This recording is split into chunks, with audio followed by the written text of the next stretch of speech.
Сәлем достар, қалдарыңыз қалай? Бүгінгі сабақта өт қапшығының анатомиясын талқылайтын боламыз. Сіздермен бірге доктор Усабаев. Видео басталмай тұрып каналына тіркеліп, қазақша медициналық контентті қолдап кетіңіздер.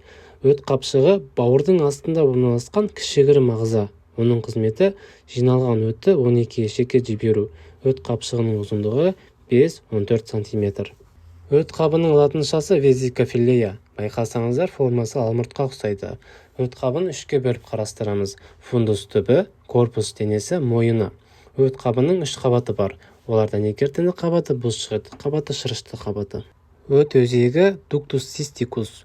Өт өзегінің мойнынан солға қарай жылжып, жалпы бауырлық өзекке құяды. Бауырдан тағы екі проток шығады. Олардың аттары дуктус гепатика декстра және дуктус гепатика синистра. Бауырдан түзілетін өт осы өзектер арқылы құйылады.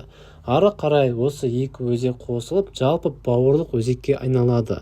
Дуктус гепатика коммунис, жалпы бауырлық проток. Алдыңғы айтқан өзектер дуктус гепатика коммунис және дуктус цистикус екеуі қосылып, жалпы өттік өзекке айналады.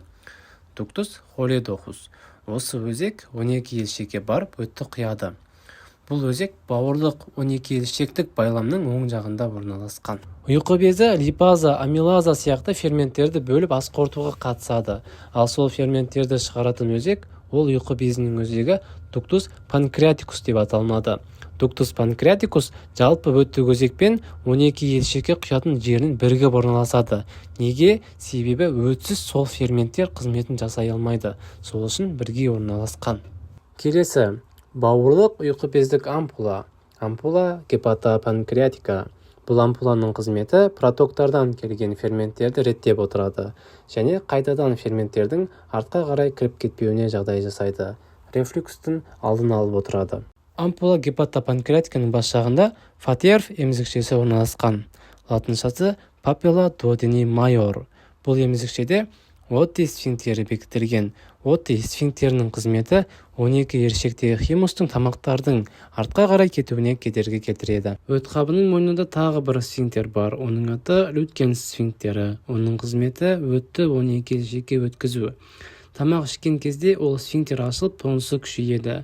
Солай өт 12 ершекке ағып түседі. Келесі үшінші сфинктер жалпы өттік өзекте орналасқан. Мерици сфинктері.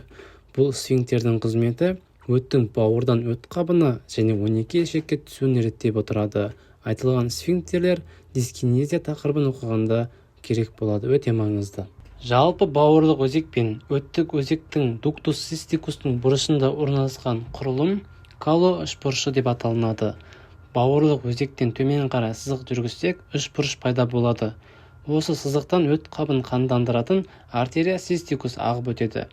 Сол кало үшбұрышы осы артерия цистикустың проекциясы. Бұл артерия бауырдың терең артериясының жалғасы. Достар, назарларыңызға көп рахмет. Біз қоштаспаймыз.